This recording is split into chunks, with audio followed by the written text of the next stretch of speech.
Hello, Bill Molyneux here for Bill's Wargame World and the Battle of the Weiss Forks. We're going to be talking about it for a couple minutes. Of course, I need to say thank you to Mr. Wade Silkowski and also co-author Mark Smith. Mr. Wade, a retired lieutenant colonel. He's been helping me a great deal. Also need to say thank you to everyone at the CSS News, Matthew Young and Keith Haynes and everyone there at the CSS News.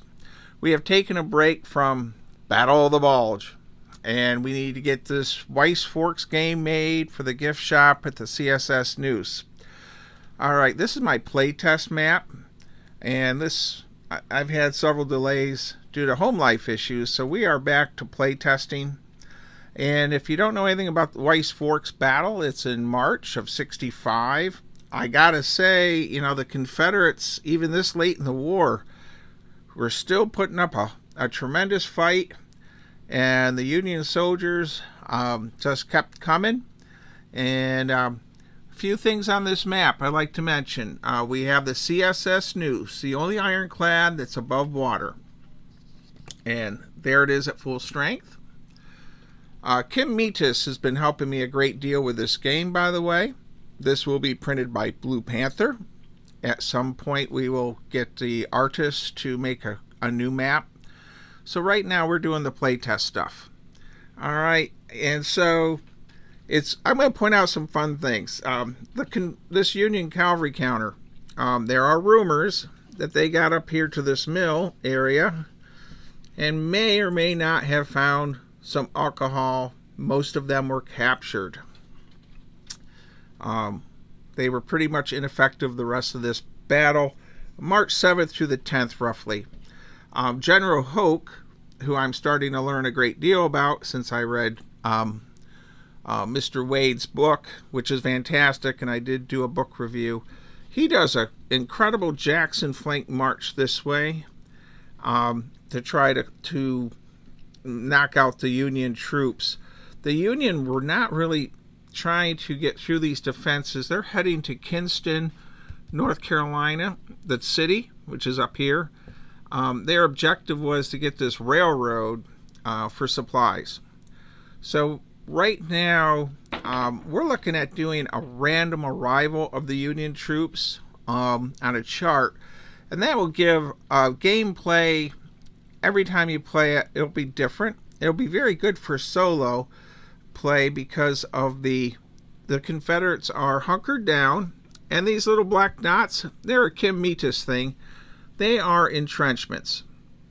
So we are using an odds ratio combat chart, and our combat units do have a half strength value.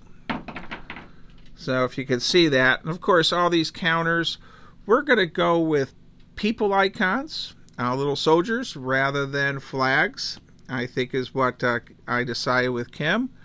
And we're going to have, I'm going to make sure that some of the Confederates, this is something Wade told me I need to make sure I do for these North Carolina troops, have red uniforms and red hats. I have watched all of Wade's lectures on YouTube. He's a retired lieutenant colonel. Many of the Confederate soldiers were from artillery batteries from the coast, Fort Fisher and so forth, so they are wearing red kepis and red piping and such.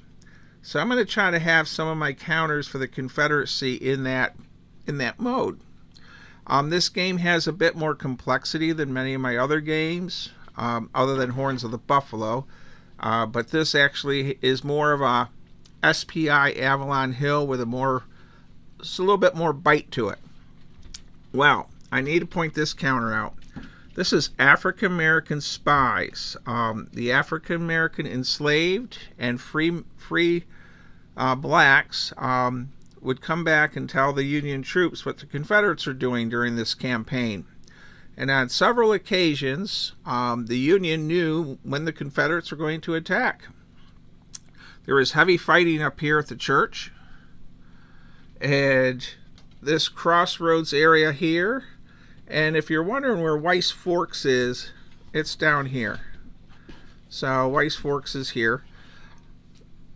I'm really looking forward to play testing this once again. I got the new map. You know, my railroad is all the way across straight. Getting great help with research from all the historians in North Carolina, because I do live in Baltimore. And then, of course, Kim Metis, famous game designer himself, who's given this a little bit more tweaks to give it a little bit more complexity than some of my games, but we're not going overboard because this will be sold in museum gift shops. All right. My tank tracks, by the way, for my missing half a dozen Shermans that I got really cheap on eBay, they have not arrived. So that's why we're working on Weiss Forks. And then this Saturday, it's been over a month, I will be with the Chuckleheads Wargaming Group, and we will be doing a video with the Chuckleheads. And all of the Chucklehead videos always get over 1,000 views, sometimes 2,000 or 3,000, while we play at Walt Leach's incredible wargame basement and stunning figures and terrain that Walt always throws out on the table. All right, everyone, leave your comments. I hope you're going to consider purchasing this, and I'm going to say March or April at least. We need to have the counters made. I need to play test this for a month, but that's about it for now. I hope you enjoyed this quick video, and once again, The Battle of Weiss Forks 1865, a great book. You need to add it to your library, and it is available on Kindle. Stay safe, be kind, be courteous, and thank you for watching.